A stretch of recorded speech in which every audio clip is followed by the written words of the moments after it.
Discuss करने जा रहा हूँ बहुत ही ज़्यादा इंपॉर्टेंट टॉपिक, जो कि सच में इंग्लिश का फाउंडेशन जिसे बोला जाता है वो है नाउन।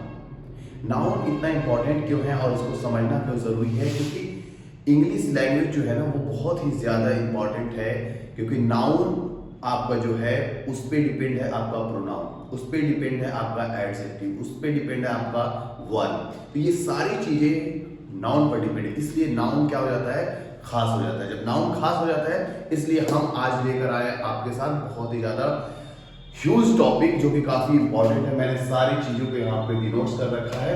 मुझे एक एक पॉइंट को आपको एक्सप्लेन करना है, ताकि आपको जो भी कंफ्यूजन रही है बचपन से रही है या अभी आप बड़े हो गए हैं तो भी आपको नाउन में कंफ्यूजन है, प्रॉब्लम्स है, तो वो सारी चीज़ें मैं आज आपको क्लियर करने जा रहा हूँ, जो कि बहुत ही ईजी वे में, एकदम ईजी लैंग्वेज में, क्योंकि सामान्य इंग्लिश हब में बच्चों को बेस्ट टू बेस्ट बनाया जाता है। और ग्राउंड लेवल से, बेसिक से आपको इंग्लिश नहीं आता, कुछ भी नहीं आता, फिर भी आप इंग्लिश सीख सकते हो और इंग्लिश बोल सकते हो, इंग्लिश पढ़ सकते हो और अपनी प्रेजेंटेशन दे सकते हो। तो हम स्टार्ट करते हैं, बने रहें सम्मानित सर के साथ। देखिए यहां पर मैं बात करूंगा आपको नाउन। नाउन का मतलब क्या है? नाउन का मतलब होता है कि आपकी नजर में कोई भी ऐसी चीज, या वो कोई पर्सन है या कोई व्यक्ति है या कोई जगह है, कोई वस्तु है, उनका नाम हो, अगर उसका नाम है तो वो नाउन है। एक सेंटेंस में अगर बोला जाए कि जो भी चीज इस धरती पर एग्जिस्ट करती है, अगर उसका नाम है तो वो नाउन है। मैंने यहां पर लिखा भी है कि noun is a naming word, यानी जिस भी चीज का नाम है वो नाउन है। Noun is a name of person, यहां देखिए, नेम ऑफ पर्सन, प्लेस और थिंग्स। मतलब कहने का है कि अगर किसी भी व्यक्ति के नाम या जगह का नाम हो या कोई सामान का नाम हो, वस्तु का नाम हो, तो वो सारी चीजें नाउन कहलाती है। अगर इसमें कोई डाउट तो बताइए, कोई डाउट? क्योंकि ये समझना बहुत जरूरी है, क्योंकि नाउन जब तक क्लियर नहीं होगा तब तक आपका पास्ट ऑफ स्पीच क्लियर नहीं हो सकता। क्योंकि पास्ट ऑफ स्पीच में 8 पैटर्न्स है, जो फर्स्ट है नाउन, क्योंकि नाउन पे ही डिपेंड है आपका एडजेक्टिव, वर्ब डिपेंड है, उसके बाद आपका प्रीपोजिशन डिपेंड है, उसके बाद आपका प्रोनाउन डिपेंड है। ये सारी चीजें नाउन पर डिपेंड हो जाती है। तो इसको कहा जाता है इंग्लिश लैंग्वेज में कि भाई नाउन जो है वो फाउंडेशन है। किसका फाउंडेशन है? लैंग्वेज का। इंग्लिश लैंग्वेज का क्या है? फाउंडेशन है। और कोई भी लैंग्वेज जो है वो शुरू होता है नाउन से। अगर नाउन नहीं है तो फिर वो सेंटेंस हम मेक नहीं कर सकते, बना नहीं सकते। मैंने कुछ यहाँ पे पॉइंट्स दिए हैं जो नाउन क्यों इंपॉर्टेंट हो जाता है। देखिए यहां पर मैंने बोला है विदाउट नाउन कोई सेंटेंस आप फ्रेम नहीं कर सकते और वो सेंटेंस इनकम्प्लीट माना जाएगा। 70% इंफॉर्मेशन नाउन से ही आती है। थर्ड है कम्युनिकेशन में काफी क्लियरिटी आती है और कम्युनिकेशन करने में आपको काफी आसानी होती है। प्रोनाउंस भी डिपेंड होता है नाउन पर, वर्ब भी डिपेंड होता है किस पे? नाउन पर। तो इस तरह से मैंने यहाँ पे एक सेंटेंस बनाया है, रोहन रीड्स अ बुक, मतलब रोहन किताब पढ़ता है। तो यहाँ रोहन क्या हो जाएगा? नाउन हो जाएगा। क्या पढ़ता है? किताब पढ़ता है, तो किताब भी क्या हो जाएगा? नाउन हो जाएगा। तो 2 फैक्टर्स यहाँ वर्ब ये है। तो इसलिए कोई भी सेंटेंस हम फ्रेम करते हैं तो उसमें नाउन बहुत ज्यादा रोल प्ले करता है और बहुत ज्यादा उसका अपना इंपॉर्टेंस रोल होता है। अब हम आते हैं नाउन के इस पैटर्न को, छोड़ते हैं, यहां पर समझते हैं। कोई भी व्यक्ति का अगर नाम है, कोई एनिमल का नाम है, कोई प्लेस का नाम है, कोई आइडिया, कोई फीलिंग, कोई इवेंट्स, ये सारी चीजें नाउन में आती हैं। अगर जैसे यहाँ पे मैंने लिखा है स्कूल हो गया, रोहन हो गया, चेयर हो गया, बुक्स हो गया, इंडिया, हैप्पीनेस, ये सारी चीजें नाउन में आती है, क्योंकि इन सब का क्या है? नाम है। क्या है? नाम है। और जो भी चीज का नाम होता है तो फिर वो नाउन की कैटेगरी में आता है। अब तो भाई यहां तक समझ में आया कि नाउन क्या है? किसी भी चीज का नाम है, चाहे वो व्यक्ति हो, कोई वस्तु हो या कोई सामान या कोई जगह हो। अब हम आते हैं भाई, अब नाउन तो हमें क्लियर हो गया, लेकिन ये कौन सा नाउन है? जैसे मान लीजिए नाउन का हेड, नाउन जो है वो हेड हो गया। अब इसकी क्या है? अलग अलग ब्रांचेज हैं, अलग अलग ब्रांचेज हैं, अलग अलग ब्रांचेज हैं, इस तरह करके इसके ब्रांचेज हैं। तो कहने का मतलब है कि ये हेड ऑफिस हो गया नाउन, तो यहां पर इसके ब्रांचेज को भी जानना बहुत जरूरी है, क्योंकि आप सबको एक जगह नहीं मिक्स करके रख सकते, सबकी अलग अलग कैटेगरीज है, उसी हिसाब से हम सेंटेंस को क्या करते हैं, फ्रेम करते हैं। और जब हम सेंटेंस को फ्रेम करते हैं तो उसको हम जानते हैं कि भाई कैसे कैसे हो रहा है। आप देखिए मैंने यहाँ पे कुछ नाउन्स के टाइप्स को लिख रखा है, दो मैंने छोड़ रखा है, अभी मैंने आपको 5 लिख रखा है। जैसे प्रॉपर नाउन, अब नाम, कोई भी चीज का नाम जो होता है ना, उसी से हम 40% चीजें क्लियर हो जाती हैं नाम से। जैसे लिखा हुआ है प्रॉपर नाउन, प्रॉपर नाउन का मतलब होता है कि कोई भी स्पेसिफिक चीज, जैसे कोई भी स्पेसिफिक नाम हो सकता है। स्पेसिफिक का मतलब होता है खास, मतलब उसके जैसा दूसरा ना हो, उसके जैसा दूसरा ना हो। ऐसी चीजें या ऐसा व्यक्ति या ऐसा जगह जिसके बारे में अगर बात किया जाए तो उसके जैसा दूसरा ना हो। अगर मैं कहूं इंडिया, तो इंडिया के जैसा कोई और है क्या? अगर मैं कहूं सलमान खान, तो उसके जैसा कोई है क्या? अगर मैं कहूं दारा सिंह, उसके जैसा कोई है? अगर मैं कहूं अमिताभ बच्चन, उनके जैसा कोई है? तो ऐसे चीजें, अगर मैं कहूं दिल्ली, अगर मैं कहूं रेड फोर्ट, अगर मैं कहूं ताजमहल, तो ये सब किस में आ रही है? स्पेसिफिक में आ रही है। किस में आ रही है? स्पेसिफिक, यानी खास। आप ये ध्यान रखिए कि कोई भी अगर खास नाम आता है या कोई व्यक्ति का नाम है या किसी भी चीज का नाम है, तो उस पीरियड ऑफ टाइम में हमें ध्यान देना है कि कौन सा नाउन होगा? Proper noun. कौन सा नाउन?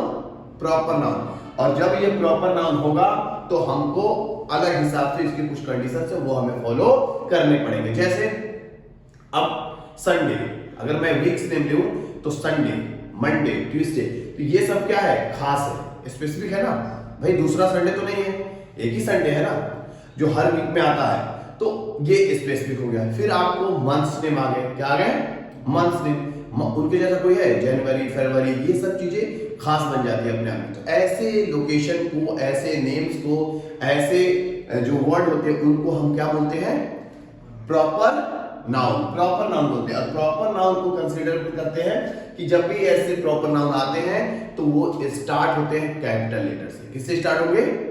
Capital letter. जैसे यहां पर देखिए, जैसे अगर मैं कोई सेंटेंस लिखता हूं, जैसे यहां पर अगर मैं लिखता हूं Rahul is a good boy, Rahul is a good boy, he is very handsome। ठीक है, अब यहां देखिए, जैसे मैंने लिखा राहुल एक अच्छा लड़का है और वह बहुत खूबसूरत है, अच्छा है, तो यहां पर जो भी वर्ड आए हैं फर्स्ट लेटर कैपिटल आया ना। लेकिन इसकी खासियत यह है कि चाहे वो शब्द जो है सेंटेंस के बीच में आए, सेंटेंस के शुरू में आए या लास्ट में आए, कहीं भी आएगा तो वो कैपिटल लेटर ही होगा। बात सुना रही है? वो कैपिटल लेटर से ही स्टार्ट होगा। ये खासियत है इसकी प्रॉपर नाउन की कि वो कभी भी स्टार्ट होते हैं किससे? कैपिटल लेटर से। ये आपने नोट किया ये?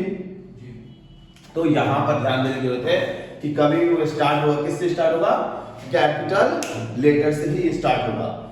इसमें कोई डाउट प्रॉपर नाउन में? जहां पे डाउट होगा तुरंत बताना, ताकि आपको वहीं पे क्लियर कर दिया जाए। ठीक है, नाउन समझ में आया? Proper noun. अब आते हैं कॉमन नाउन। नाम ही कॉमन है। क्या है? नाम ही कॉमन है। बहुत सारे लोग आप सुने होंगे, बोलते होंगे यार कॉमन सेंस नहीं है क्या? सुना होगा ना। तो कॉमन सेंस का मतलब क्या होता है? ऐसा सेंस की बात लोग करते हैं जैसे जनरल वो पब्लिक है, मतलब उतना तो नॉलेज हर किसी को होना ही चाहिए, इसलिए कॉमन सेंस की लोग बात करते हैं। अब ये कॉमन है। कॉमन का मतलब ऐसी चीजें जो जनरल है। जैसे अगर मैं कहूं राहुल, मैं कहूं सुनील, ऐसे नेम जो होते हैं क्या होते हैं? कॉमन होते हैं। चेयर, ठीक है, बाजार, ये सब अपने आप में क्या है? कॉमन है। क्या है? कॉमन। मैंने कुछ एग्जांपल्स लिख रखे हैं इधर। कॉमन नाउन नॉट स्पेसिफिक, ये स्पेसिफिक नहीं होता, वो जनरल होता है। क्या होता है? जनरल होता है, इसलिए इसको कॉमन कैटेगरी में रखा गया है। अब जैसे आपकी नजर में जो भी यहाँ पे चीजें दिखाई दे रही है, जैसे मान लीजिए चेयर हो गया, बोर्ड हो गया, ठीक है, आपका डेस्क हो गया, आपका लैपटॉप हो गया, ये सब क्या है? Common noun. डॉक्टर्स हो गए, ये क्या है? Common noun. तो ये ध्यान रखना है कि कॉमन नाउन जो होता है वो हमेशा क्या होता है?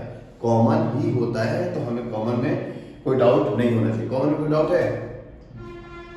अब आता है कलेक्टिव नाउन, इसको समझने की जरूरत है। कलेक्टिव नाउन का मतलब देखो, यहां से कलेक्ट हम किसे करते हैं?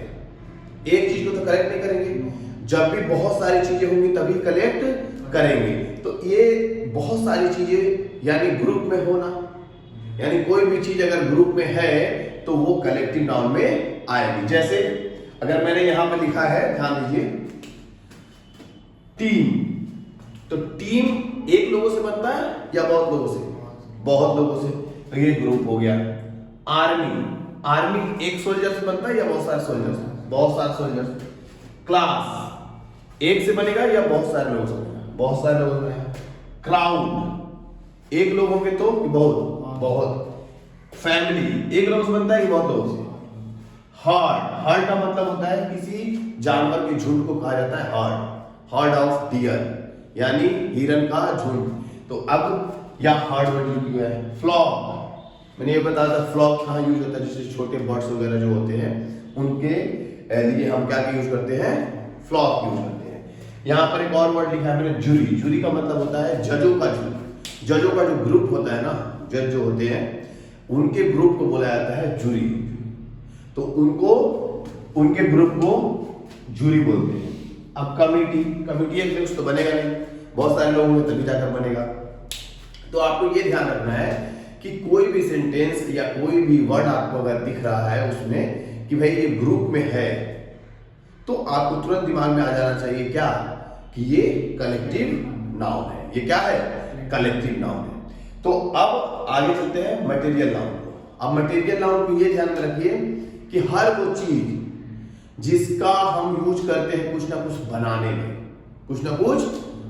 में, वो मटेरियल नाउन है। या जो भी चीज नाप तौल में यूज की जाती है वो मटेरियल नाउन है। जैसे मान लीजिए मैं कहूं सिल्वर यानी चांदी, तो चांदी किस काम में आता है? ज्वेलरी बनाने में आता है ना। मैं कहूं गोल्ड, तो गोल्ड किस काम में आता है? ज्वेलरी बनाने में। मैं कहूं आयरन, लोहा किस में आता है? भाई टेबल कुर्सी और बहुत सारे बनाने में आता है। उसी तरह यहाँ पर कुछ मैंने एग्जांपल दे रखे हैं, जैसे राइस, आप जो फूड खाते हैं उसको बनाने में। ऑयल लिख रखा है मैंने, गोल्ड लिख रखा है, वाटर लिख रखा है, शुगर लिख रखा है। ये सब किस में आएंगे? मटेरियल नाउन में, क्योंकि ये सब चीजें कुछ ना कुछ में बनाने का यूज किया जाता है। Substances material use to make things, मतलब कुछ ना कुछ बनाने में क्या की जाती है? इसका यूज किया जाता है। अब आता है अब्स्ट्रैक्ट नाउन। कौन सा नाउन? अब्स्ट्रैक्ट नाउन ऐसा नाउन जिसको हम लोग ना छू सकते हैं ना देख सकते हैं। तो क्या कर सकते हैं सर? फील कर सकते हैं। क्या कर सकते हैं? फील कर सकते हैं। जैसे मान लीजिए दुख, सुख, ये सब क्या है? एक फीलिंग है। क्या है? एक फीलिंग है। शांति क्या है? गुस्सा, ये सब क्या है? हमें दिखाई नहीं देता। अच्छाई, बुराई, ये सब क्या है?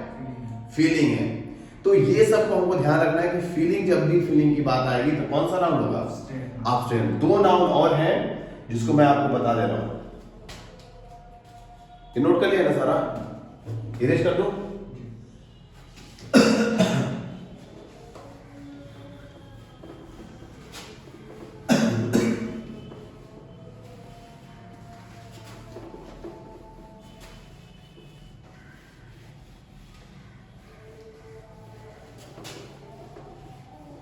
यहां दो नाउन है।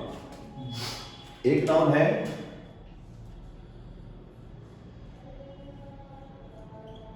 Countable noun.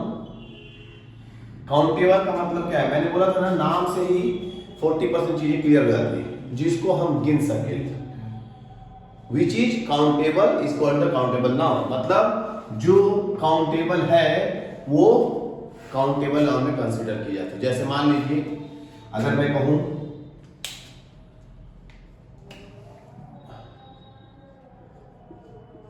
बुक्स, तो क्या आप बुक्स को गिन सकते हैं? ऑब्वियसली गिन सकते हैं भाई। अगर मान के चलिए 20 बुक्स रखी हुई तो आप गिन नहीं सकते हैं? गिन सकते हैं ना। मैं कहूं बाइक, तो आप गिन सकते हैं नहीं गिन सकते हैं? तो इसी तरह से जिस चीज को हम गिन सकते हैं वो कौन सा नाउन हो जाएगा? मैं अगर कहूं चेयर, चेयर्स, फिर गिन सकते हैं। तो ऐसे नाउन को हम क्या कहते हैं? काउंटेबल।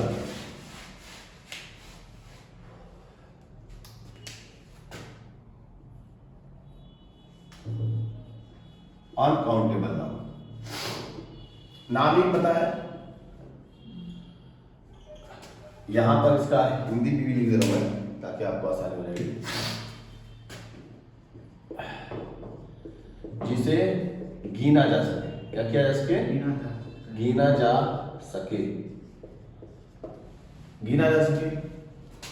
और इसे जिसे गिना नहीं जा सके।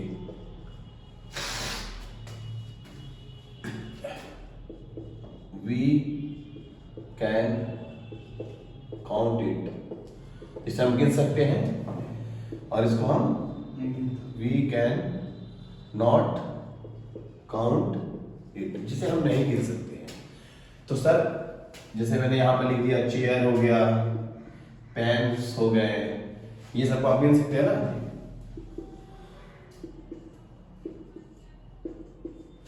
उसी तरह यहां पर है जिसे आप गिन नहीं सकते। जैसे मैं कहूं मिल्क, गिन सकते हैं? वाटर, शुगर, शुगर, राइस, तो ये सब कौन सा नाम आ गया? Uncountable noun. तो काउंटेबल और अनकाउंटेबल नाउन अगर आपसे पूछे कोई, तो आपको ये ध्यान रखना चाहिए कि जिसे हम गिन सकते हो क्या है? काउंटेबल नाउन है। जिसे हम नहीं गिन सकते हो क्या है? अनकाउंटेबल नाउन है।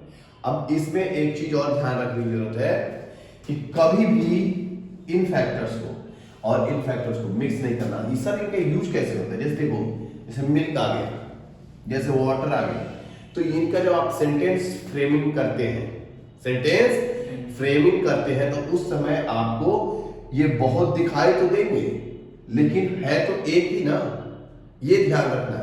तो इसीलिए हमें नाउन को जानना बहुत जरूरी हो जाता है, हर एक फैक्टर्स को जानना जरूरी हो जाता है, क्योंकि नाउन पर बहुत सारी चीजें क्या है? डिपेंड करती है, निर्भर करती है। इसलिए नाउन को हम लोग एकदम बेसिक से जानना जरूरी था, क्योंकि नाउन जो है ना वो फाउंडेशन है इंग्लिश की। अगर नाउन नहीं क्लियर होगा तो समझ लीजिए आपको हमेशा कंफ्यूजन होता ही रहेगा। ठीक है, इसमें कोई डाउट? अभी नाउन क्लियर हुआ कि नहीं हुआ? कोई डाउट्स है? अगर कहीं भी डाउट्स है तो फिर बताओ, एक बार रीचेक करो और फिर मेरे को बताओ कहीं भी डाउट हो।